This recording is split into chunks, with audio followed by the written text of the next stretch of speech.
I'll deny it, but that's the way I spun a bowl of yarn. President David, thanks so much for coming on to Talk Beliefs all the way from California. You are a songwriter and performing musician and have a deep interest in cults and cult psychology, having grown up in the Jehovah's Witnesses. Jehovah's Witnesses are the modern-day group which started in the 1800s with a preacher named Charles Taze Russell, and his partner, who was Nathan Barber. Russell studied with them, and he was intensely interested in Bible chronology.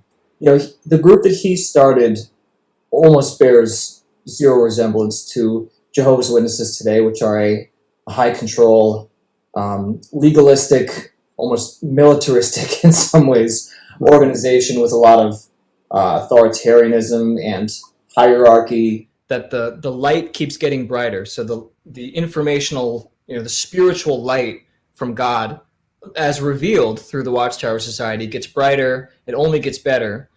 In fact, that's not the case. It's very interesting that the Watchtower has doubled down and sometimes gone back on policies. So sometimes a policy will be one thing, and then a decade later it changes. So the witnesses might see that as the light getting brighter, but then it'll change back to the policy it was before.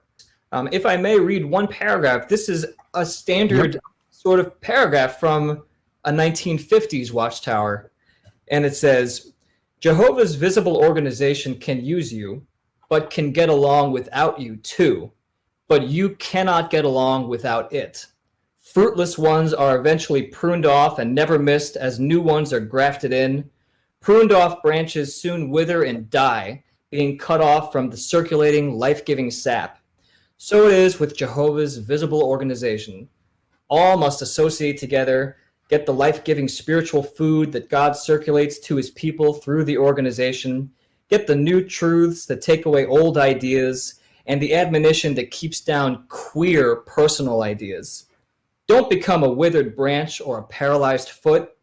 Don't amputate yourself from the organization and commit spiritual suicide.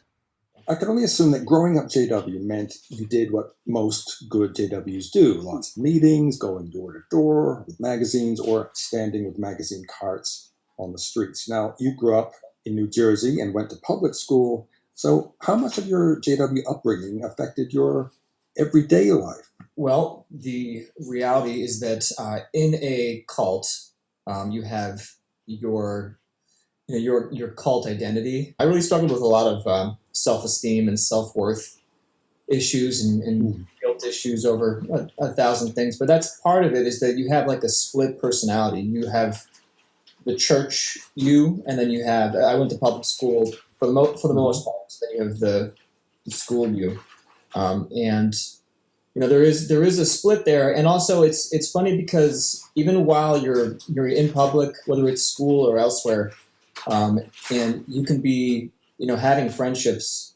It's a strange way to grow up, because you know that you are supposed to save people's lives, and it's inculcated in you. You're managing their salvation. You're managing their trip to paradise. Well, you've left the Witnesses and are doing something that you really love.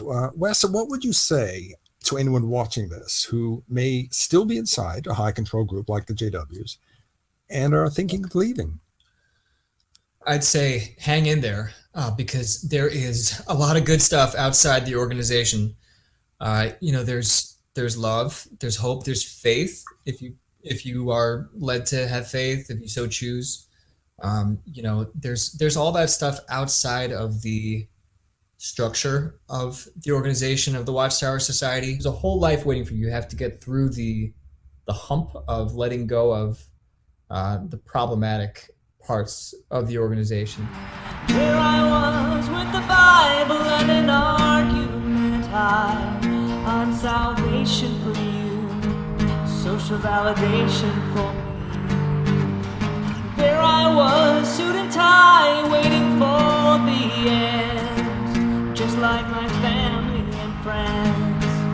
not sure if I like the God to whom I should bend. Well, I'm waving my hand.